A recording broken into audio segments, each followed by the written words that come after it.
Okay, so this is what I'm doing. That's the circuitry that you saw the other night, and that's my old one using this one. And the difference is it only has one of those little things right there, and that's just the voltage down or back up to the incoming voltage. So that's like the connector to the USB-C trigger board that I have coming in. That's why I soldered into. It used to have those blue things on it, but I took it off and soldered one of those on there. And I want to do that to this one. I just gotta make sure it works, but I just gotta make sure it's the same kind of connection and the same kind of stuff. The other one I had to kind of mess with the board a little bit, cut off the corner to fit around the fuse, that little cylinder thing, metal with the metal coming on top, the wire. Um, I had to I had to mess with the board for that, but we had the same basic idea. So this one doesn't have a current limiting feature, so it can drop the voltage down to what you set it at. So like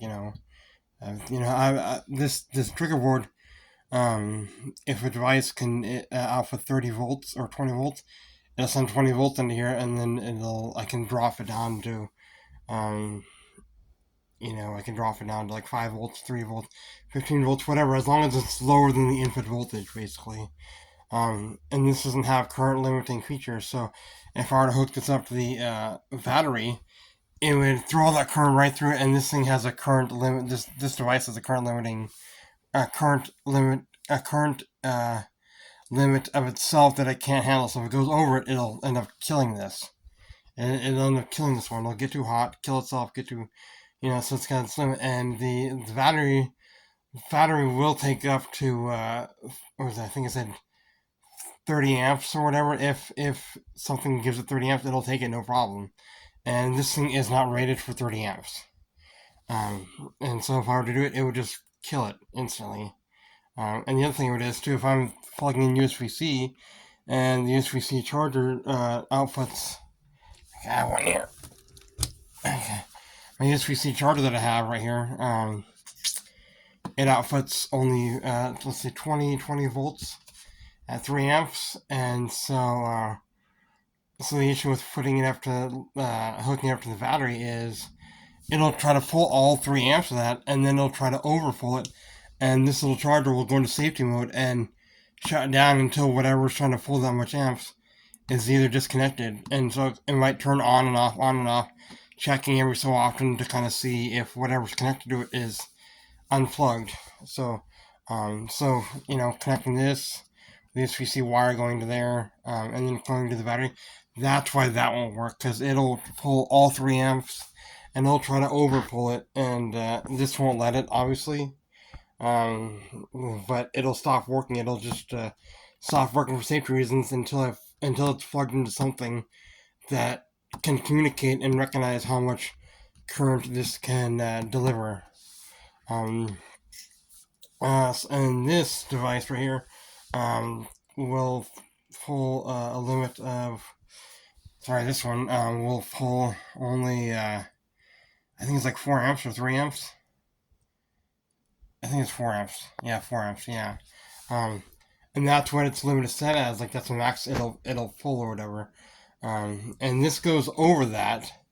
But the reason what's nice about it is this outputs 3 amps, and if I'm using this trigger board and having it set up to full 20 volts, having this set up to deliver 20 volts, I drop it down to 15 volts, and I might be able to get an extra amp out of it and actually hit the current limiting feature of this. So it's cool. So it can't really it'll have a harder time burning itself out essentially. So that's why these aren't needed. That's basically what these are for. These are for to keep the to kind of save it, so that way it doesn't kill itself right away, and they used to dissipate heat. That's what these are. These are heat sinks, giant copper heat sinks, or not copper, aluminum, and I can get further currents if I have like a fan hooked up to it, um, and it sucks that heat off it or whatever. But you see the giant inductor compared to that smaller one that you saw the other day. But yeah, so that's what I'm going to do. I'm going to desolder. Well, first I'm going to test, hook everything up, see how much current I can draw, see what the limitations are, and yeah, and kind of go from there. And yeah, and see if I can get. I think I'm hoping so. I'm hoping to get at least 4 amps. So I'm gonna drop. So only 3 amps is going into the red one, but output it'll be able to output 4 amps because it'll drop the 20 volts to 15 volts, and I think I'll be able to get a little extra amperage out of that. But I'll test that out with my little current system. I'll test that out to see how that goes. But yeah, I'll let you know how that goes in I don't know a while. I've many different connections that I can use, but basically on the output of this, where the other side is, the other screw terminals, I want to do a kind of connection like this.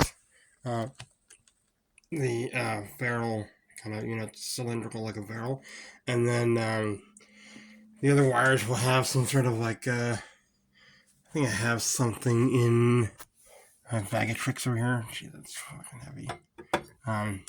Oh yeah, also I took apart the mister thing, and I had a Peltier device, which is cool. It's always fun. You can get really hot on one side of it, but pretty sure I have it somewhere. I have a piece zip tied together. Oh boy, don't break it. Here we are. So something like this. So that thing fits in there. That little plug fits in there, and that I'd probably have something either probably like this, with alligator clips on the end of it to go to the battery. Just it's a little bit more safety, just because I don't want this metal, connected to the battery, and then like this piece kind of sticking out, and people able to like wrap it, or like a little kid come by and maybe put it in their mouth, or a dog to lick it, and have an issue, So with this, it's kind of everything's more or less hidden, I guess, and so it's I think it's more difficult to touch all those pieces at once. So that's what I'm gonna end up doing. So yeah, that's a little upgrade. I'm gonna be turning on my lab vent power supply and running power um, into this system. Probably 20 volts, because that's what I'm going to be using in here. 20 volts, and then I'm going to drop it down, to 15 or 14.4 volts, 14.6 volts, and then I'm going to see how much current I can get out of it. And I'm going to set this to max current just to see how much it'll take and give to it. So and this thing will also display the voltage that this is outputting, which is kind of cool. So got a little bit to do here, So, alright, yeah.